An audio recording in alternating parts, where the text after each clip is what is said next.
Assalamualaikum warahmatullahi wabarakatuh. Saya akan menyampaikan beberapa materi. Yang pertama, tentang Persatuan Indonesia. Makna persatuan. Yang pertama, mengutamakan kepentingan umum di atas kepentingan pribadi dan golongan. Misalnya, hari Minggu ada jadwal kerja bakti di kampung. Saat itu juga kita punya agenda pergi ke tempat bermain secara pribadi, maka yang diutamakan adalah kerja baktinya. Makna yang kedua, rela berkorban untuk bangsa dan negara. Ketiga, cinta tanah air dan bangsa. Bangga terhadap tanah air Indonesia. Yang kelima, bersatu atas dasar Bhinneka Tunggal Ika. Misalnya saja, kita pergi ke luar negeri, di Madinah misalnya, kita sekolah di sana, kuliah di sana, kita tidak perlu malu untuk mengatakan saya berasal dari Indonesia. Begitu juga bahwa Indonesia ini yang terdiri dari berbagai suku, bangsa, maka bersatu itu atas dasar Bhinneka Tunggal Ika, walaupun berbeda-beda tetapi tetap bersatu. Mengenalkan Indonesia di dunia internasional.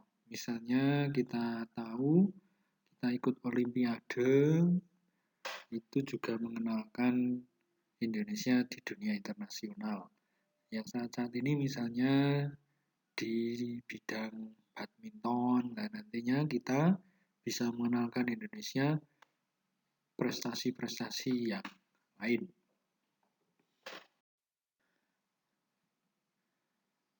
Sikap bangsa Indonesia yang sesuai dengan nilai persatuan Indonesia, di antaranya adalah toleransi, yaitu menghormati atau memberikan kesempatan pada siapa saja untuk melaksanakan hak dan kewajibannya. Simpati, yaitu ikut merasakan, ikut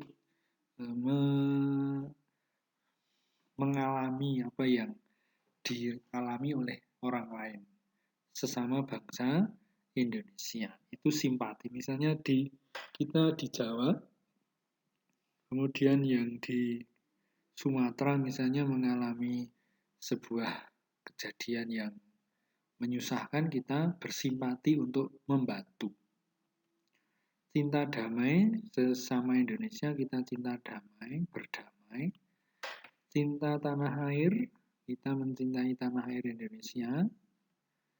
Anti diskriminasi sesama warga Indonesia, sesama orang Indonesia, itu tidak boleh menghina sesama manusia. Misalnya ada orang Indonesia yang mohon maaf berwarna kulit hitam, maka yang kita yang kulitnya sawo matang tidak boleh menghina, tidak boleh mengejek.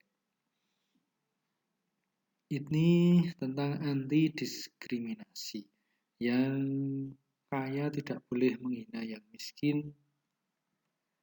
Kerjasama sesama bangsa Indonesia, diperlukan kerjasama untuk memajukan bangsa Indonesia.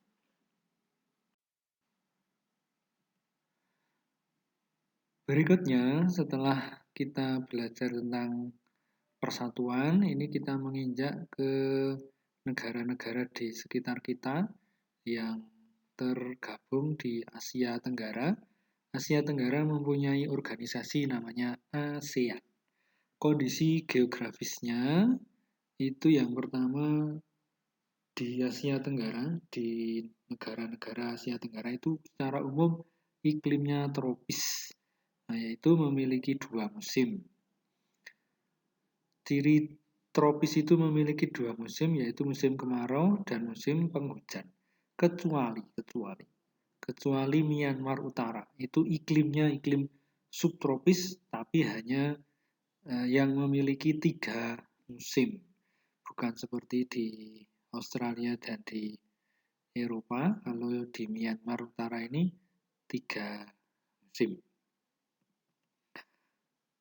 Maka dari itu, karena iklimnya tropis, maka sebagian hutannya itu disebut dengan hutan hujan tropis. Di negara-negara Asia Tenggara, di kawasan Asia Tenggara, itu rata-rata mempunyai laut yang luas. Nah, tapi ada kecualinya, kecuali negara Laos. Laos tidak memiliki laut.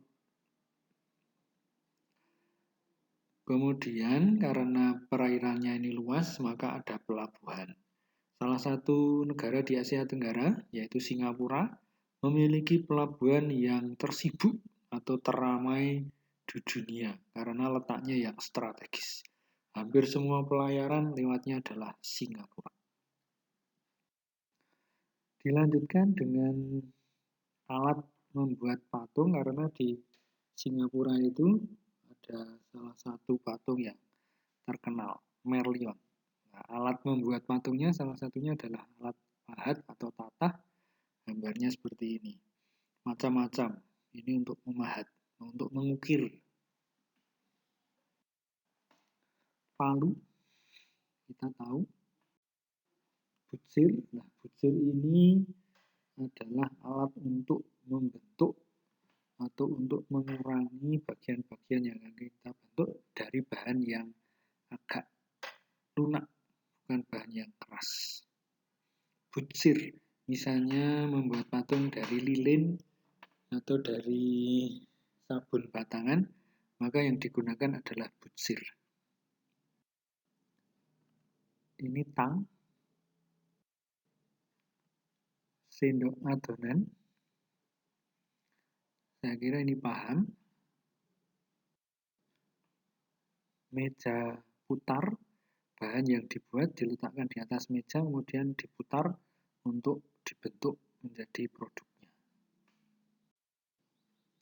Cetakan, ini yang dicontohkan adalah cetakan mainan Play-Doh. Ini bisa untuk membuat semacam patung. Kemudian tadi sudah bahannya, sudah alatnya, sekarang tekniknya atau cara membuat patung dengan cara dipahat atau diukir, dipahat atau diukir dengan alat pahatnya tadi.